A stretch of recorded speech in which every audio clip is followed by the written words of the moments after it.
Have you ever noticed that we hold children to a learning expectation we would never hold ourselves to as adults? When parents start questioning school or exploring learning outside of traditional systems, one of the first fears that comes up is, how do I know if my child is learning enough?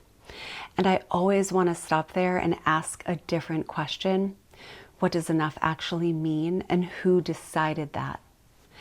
Think about how you learn as an adult. You don't learn because someone assigns you a worksheet. You don't learn because there's a test at the end. You don't learn because you're afraid of falling behind.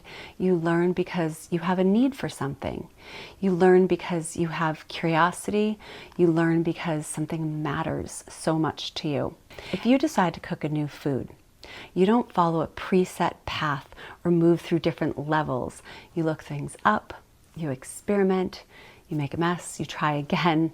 If your job requires you to learn a new piece of software, you learn exactly what you need. You don't learn everything that there possibly is to be taught about that subject. If you fall in love with a new hobby, you suddenly start learning math, language, design, problem solving, research, not because anybody told you to, but because you care. Oh yes, devil's advocate, sometimes as adults we do learn structured learning. We might take a course, we might follow a full program if it serves our goals because we care about it. But the difference is choice. We opt in, we decide our pacing, we take what we want and we leave the rest. This is learning, and we never stop learning this way. So somewhere along the way, we started believing that children need a completely different learning model than adults do.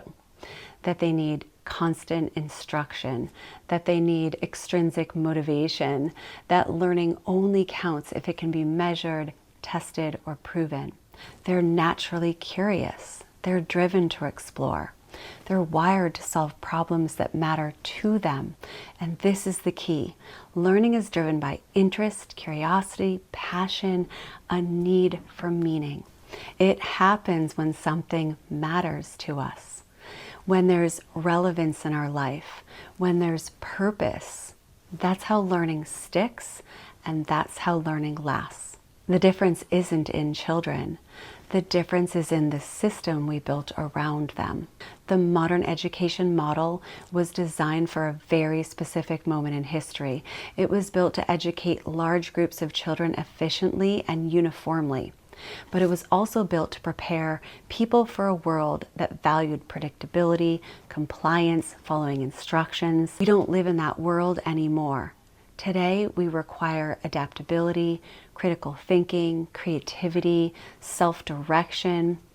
Real freedom requires people who know how to think, who know how to learn, who know how to respond to change. So when families step out of that education model, a very old, outdated, archaic model, it can feel very unsettling. As we've been conditioned to look for very specific signs that learning is happening. But once we remove the classroom, those measurements stop making sense, I promise. When children are given time, trust, and real life to engage with, something really powerful happens. They learn what they need when they need it. Reading develops when communication matters. Math develops when problem solving matters. Writing develops when expression matters. Critical thinking develops when curiosity is allowed, just like it does for adults. What matters most, of course, is not how much information a child can regurgitate. It's whether they know how to find answers, ask good questions, and keep learning as life changes. That's the skill that lasts a lifetime. So instead of asking, is my child learning enough? Try asking, does my child have reasons to learn? Do they feel safe being curious? Do they trust themselves as learners? Because learning isn't something we finish in childhood. It's something we do for our entire life. And when we allow our children to learn the way that we learn as adults, we're not lowering our expectations. We're finally aligning learning with reality. Thank you so much for joining me again today. Make sure you hit like and subscribe if you enjoyed this video. I'll be sharing so much more with you. Enjoy your day. Have a beautiful one.